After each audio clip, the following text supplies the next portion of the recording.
साथ में मौजूद हैं नवाबगंज विधायक डॉक्टर एमपी आर्या। डॉक्टर साहब, जानना चाहूंगा, आपने लोकसभा चुनाव के बाद में एक समीक्षा की होगी मतदान के बाद में, तो सामने आंकड़े क्या आए हैं आपके? देखिए, निश्चित आंकड़े बताना मुश्किल है, लेकिन जिस तरह की हमारे कार्यकर्ताओं से सूचनाएं आ रही हैं और अब तक हम लोगों ने कैलकुलेशन जो भी की है, उसके हिसाब से विधानसभा नवाबगंज में भारतीय जनता पार्टी 25 से 30 हजार मतों से जीत रही है। भीतरघात की चर्चाएं चल रही हैं, पूरे दिन चर्चाएं चलती रही जिस दिन मतदान हुआ था कि भीतरघात हुआ है। तमाम ऐसे लोग हैं जो भाजपा का बिल्ला लगाए हुए हैं, लेकिन समाजवादी की बात कर रहे थे उस दिन। देखिए, हम इसे भीतरघात नहीं कहते हैं, ये अपना अपना मत है कि कौन किसके साथ में जाता है। जैसा इधर से कुछ होता है वैसा उधर से भी होता है, इस चीज की कोई बहुत महत्ता नहीं होती है, क्योंकि ये चीजें बराबर हो जाती हैं। कुछ उधर से हुआ तो कुछ इधर से हुआ। इसके अलावा डॉक्टर साहब, जैसे आपने देखा होगा संतोष गंगवार का अभी तक जो चुनाव होता था, इस बार छत्रपाल गंगवार जी उनकी जगह थे, तो अंतर क्या लगा आपको? मुझे नवाबगंज विधानसभा के अंदर तो कोई विशेष अंतर नहीं लगा। सभी कार्यकर्ता पूरे मन के साथ पार्टी को लड़ा रहे थे। देखिए, परिवर्तन ये पार्टी ने किया है, ये पार्टी अपना हिसाब लगाती है, जो भी पार्टी की मंशा रही हो, लेकिन पार्टी के कार्यकर्ता सभी एक मत होकर के पूरे मन के साथ पूरे मनोयोग से पार्टी को लड़ाते हैं। आप लोग, आपकी पार्टी जो है, आप हैं, विकास का दावा आप लोग करते हैं, लेकिन 4 गांव जो आपकी विधानसभा क्षेत्र में लगते हैं, उन्होंने बहिष्कार कर दिया चुनाव का। क्या वजह ऐसी रही कि 2014 से 24 तक में आप विकास कार्य नहीं कर पाए, मजबूरन में बहिष्कार करना पड़ा?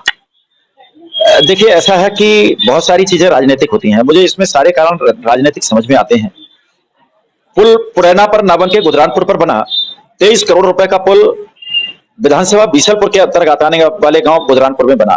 अब उससे बिल्कुल लगा हुआ गांव पुरैना है, उस पर किस कारण से पुल नहीं बना, ये सरकार जाने या पुरैना के लोग जानते हैं। मेरी विधानसभा में आता नहीं, लेकिन पुरैना के लोगों ने ही 20-20, 25-25 मोटरसाइकिलों से आकर के यहाँ के लोगों को भड़काने का काम किया। जबकि जरपा मोहनपुर का जो रास्ता है वो 13-14 साल से कटा हुआ है, दोहा नदी से कटा था। मैंने 1,25,13,000 रुपए का धन स्वीकृत कराया है, जिस पर काम भी शुरू हुआ है। लेकिन कुछ लोगों ने इस तरह से उनको भड़काया कि उस गांव के लोगों ने उस काम को भी स्वीकार्य नहीं किया।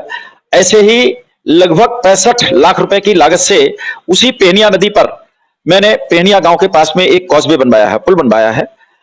विकास में कहीं कोई कमी नहीं है, भारतीय जनता पार्टी विकास के काम करती है और लगातार करती रहेगी, इसमें कोई संदेह की बात नहीं है। साहब, ये पुल कौन सा पुल है जिसकी ये मांग कर रहे हैं ये ग्रामीण लोग?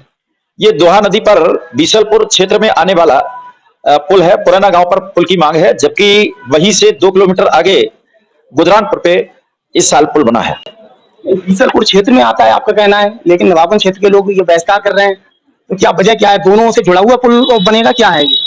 देखिए, दोहा नदी के उस पार क्षेत्र बीसलपुर का लगता है, इस पार आकर के कुछ गांव हमारे क्षेत्र के लगते हैं, लेकिन दोहा नदी बीसलपुर क्षेत्र में लगती है और वो एरिया पूरा बीसलपुर का है।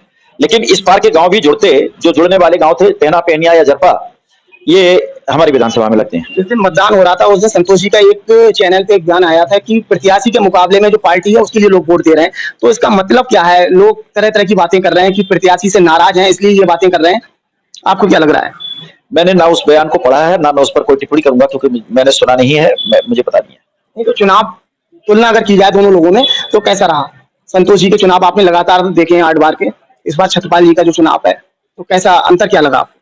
देखिए, हर चुनाव का अपना अलग समीकरण होता है, हर एक चुनाव अपनी अलग तरह का होता है, किसी की तुलना करना ये नाइंसाफी है।